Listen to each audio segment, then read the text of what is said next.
ডাকেন, আপনার কোন বস আছে তাকে ডাকেন, দেখি তার কত বড় ক্ষমতা। থানায় আসতে হইলো কেন? ওর কারণে আমার থানায় আসতে হইলো কেন? আমি থানায় আসি না, থানা আমার বাসায় যায়। মন্ত্রীর সঙ্গে মিটিং, সেটা ক্যান্সেল করে আসতে হইলো আমার। স্যার আমার কি দোষ? এরা তো কোনো কথাই শুনলো না। আমার থানা নেই। আমার পরিচয় দেশে দিছি। কি বলে? আর কোনো মন্দির ফন্দির টাইম নেই। সাহেব ভাবছেন কি সাইম কি? সাহেব তারপর ছিল না।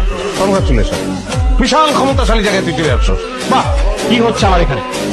আমার অফিসে এসে আমার সাথে কথা না বলে আপনি ওদের সাথে কথা বলতেছেন, কি আপনি? আপনার অনেক সাহস।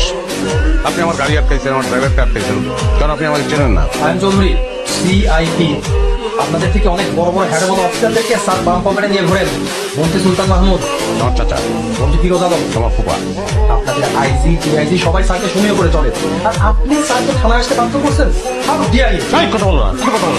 বেশি কথা বলো তুমি। প্রত্যেকটা সেকেন্ডের দাম আছে। সামান্য একটা গাড়ির জন্য এত সময় তো আমি দিতে পারবো না। আগের না আগে ভুল হচ্ছে টাইম নেই। বাদ দাও, লাঞ্চের দাওয়াত দিয়েছি। বাদ দাও। ডিআইজি পারভেজ কেমন দাও? জি স্যার। আমরা ভুল করে ফেলছি স্যার, কারণ যদি আমার কোনো ক্ষতি হয় তাহলে ক্ষমা করবেন স্যার। আসসালামু আলাইকুম স্যার, আপনার সাথে কথা বলবেন। ওয়ালাইকুম আসসালাম। আমি সরি আপনাকে ফোন করতে বাধ্য হলাম। আমি চাই একজন অফিস সাসপেন্ড হোক, এবং সেটা রাইট নাও।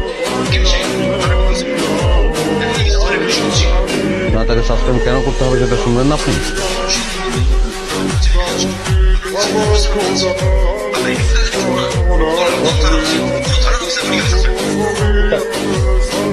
সরি আসলে